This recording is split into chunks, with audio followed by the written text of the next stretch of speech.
You have to teach your kids to be proud of who they are, to love their kinky hair, to love their big nose, to love their big lips, to love their golden, beautiful, melanated skin. Because trust me, out there, they will break your kids to pieces. They'll break your children to pieces. So it has to start at home.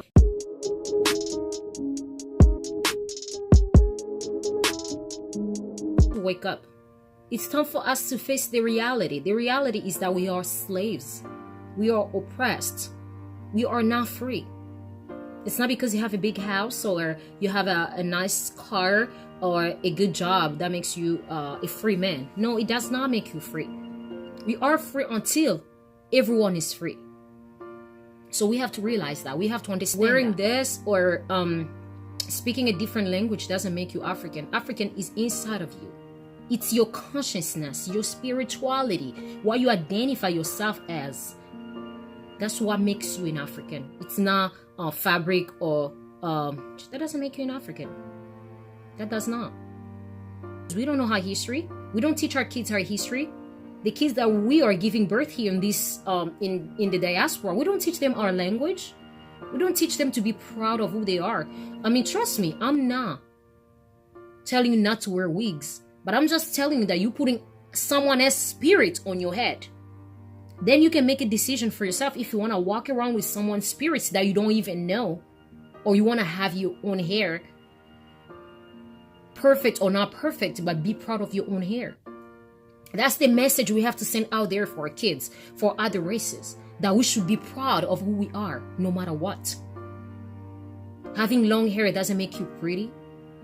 Having blonde hair doesn't make you pretty. Having purple hair doesn't make you pretty. I mean, it's coming from experience. I'm telling you, I used to wear all kinds of wigs. I was the queen of wigs. I had more than 100 wigs and I just loved them. Sometimes we don't realize that that's brainwashing. Because we've been watching TV so much, we've been watching those stupid reality shows, we've been watching those stupid shows that only shows us black women, African women with a lot of extensions, bunch of makeup, a lot of fake plastic surgery, all the above.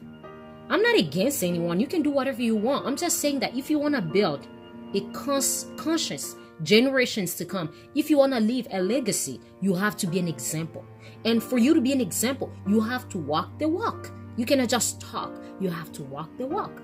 I talk about it and I walk it. I'm a real Pan-Africanist. My race is first, and that's how it's gonna be. You know what I mean? That's how it's gonna be. So as African women, we are not in 1960s. We are not in 2002. We are in 2018. Change something about your life, my sister. You have all the degrees, which is amazing, which is great. Use it wisely. Teach others. Be conscious. Know your spirituality. Know your history. Know who you are. Do you even know who you are? I don't know if you do. I don't know if you do.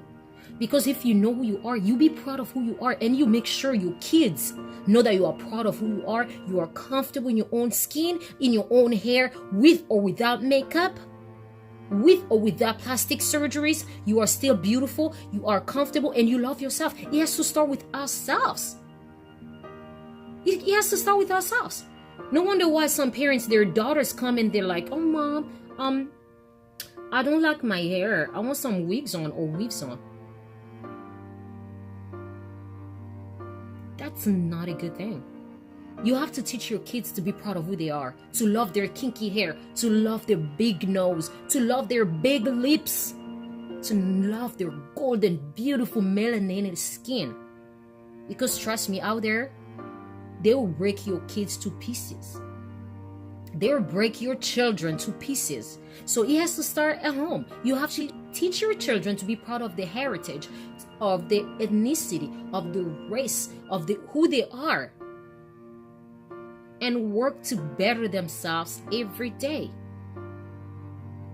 You have to eat right, have the right spirituality, work out, be aware of what's going on in the world, and appreciate life. because we are representing our ancestors. We are representing our ancestors. If we go back to 1930 or 1920, are you going to tell me that my ancestors going to be happy to see you with a white man or white woman? Are you going to tell me that our ancestors going to be happy for you to worshiping white people? Are you telling me that our ancestors going to be happy for you to doing all those nonsense religions? White people religions? Are you telling me that our ancestors going to be proud for you hanging out and praising our oppressors? In Congo, they used to cut my ancestors' hand. If they don't get enough ivory or rubber, you will cut their hands off. In America, they used to lynch our ancestors, to kill them on the street. Till today, they're killing black people on the street. That hasn't changed. So the history is repeating itself because we are not getting it. We are not getting that we have to provide for ourselves. We have to work for ourselves. We have to unite. We have to organize. We have to seek freedom no matter what. We have to seek liberation no matter what.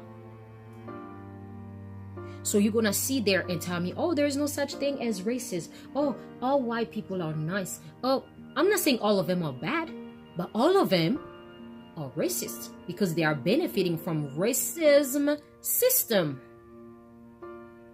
Okay?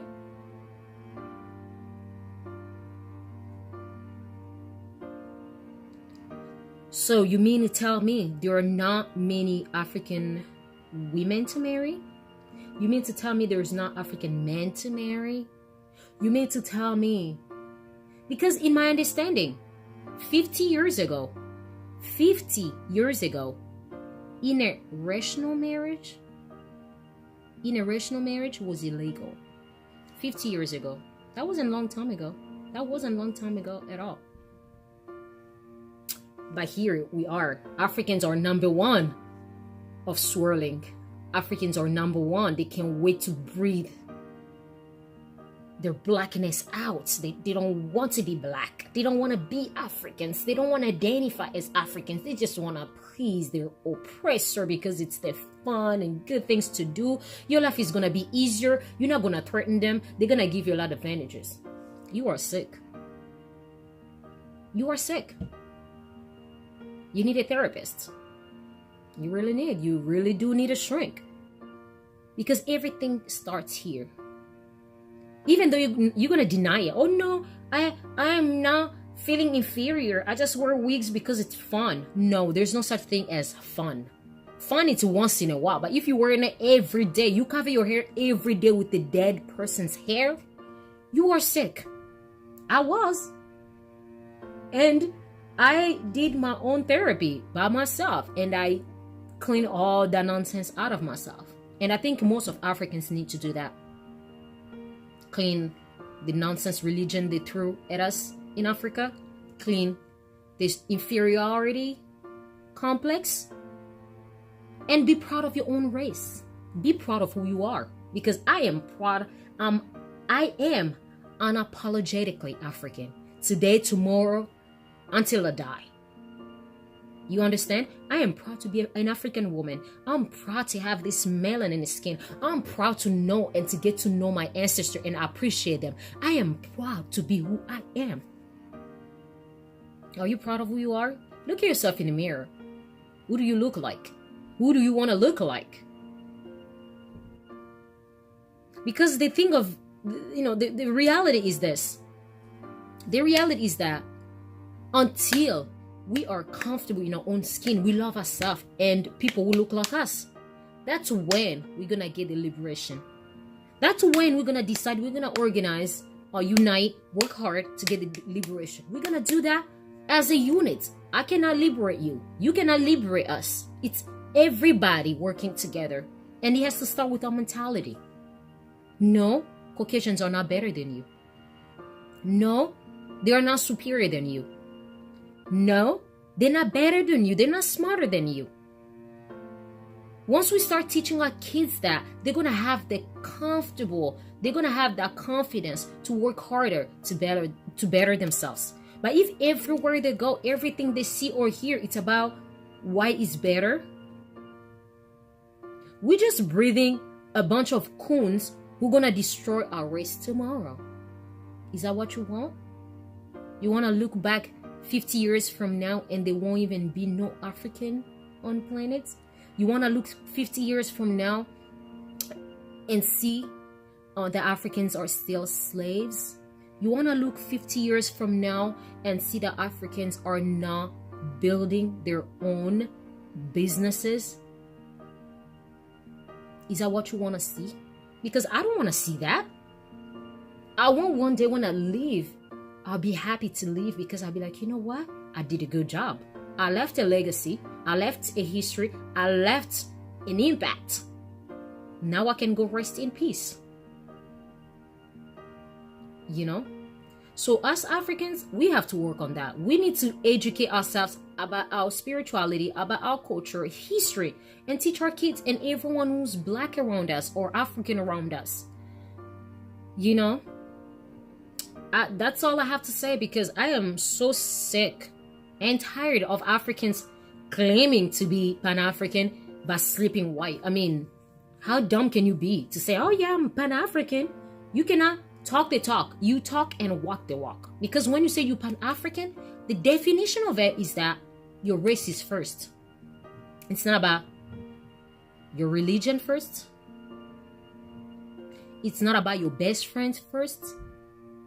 But it's about your race first. You're gonna protect and defend your people first. How can you defend and protect your people first when you're loyal to another race? Because when you marry someone, you don't just marry that person.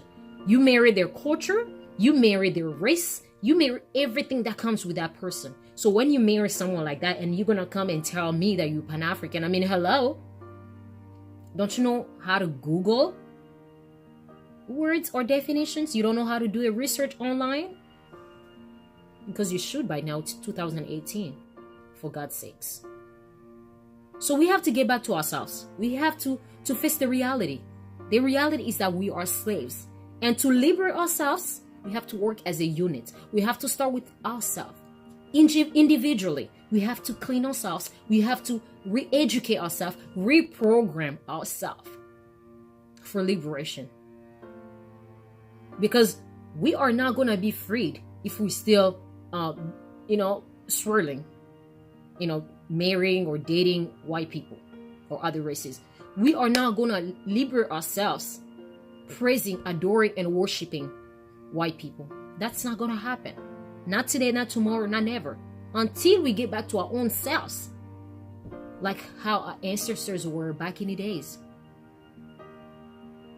That's when we're going to get the freedom. Because we know who we are. We know what are we fighting for our race. We know that the generation behind us, they're going to do much better than ourselves. But if you're not doing anything for yourself, for your generation, for your race today, don't feel sorry tomorrow if they gun you down, or your brother or your sister, because you're not defending your own race. You don't even want to take part of that. So claim your race and be proud of it. And it's a dang shame. It's a dang shame. It's a dang shame. You understand? It's a dang shame. Because if we take a 3-year-old girl who's an African girl, and then we take a 3-year-old white girl, she knows her place. She knows her power. But Africans don't. We're so insecure. We have a lower self-esteem. All the bad things. That's why they always, say that black is bad, white is better. But that's not the truth. Because black is better. Way, way better than anything on this earth. Way, way better than anything on this earth. African is better. Being an African is the best thing that can ever happen to you. So you have to claim that and to be proud of it. Not wearing it off your sleeves, but just being proud of who you are. And teach people around you about who you are. To be teaching them and encouraging them to be proud of who they are. That was just my advice to my Africans. We have to wake up and smell the coffee. You take care, and I'll see you next time.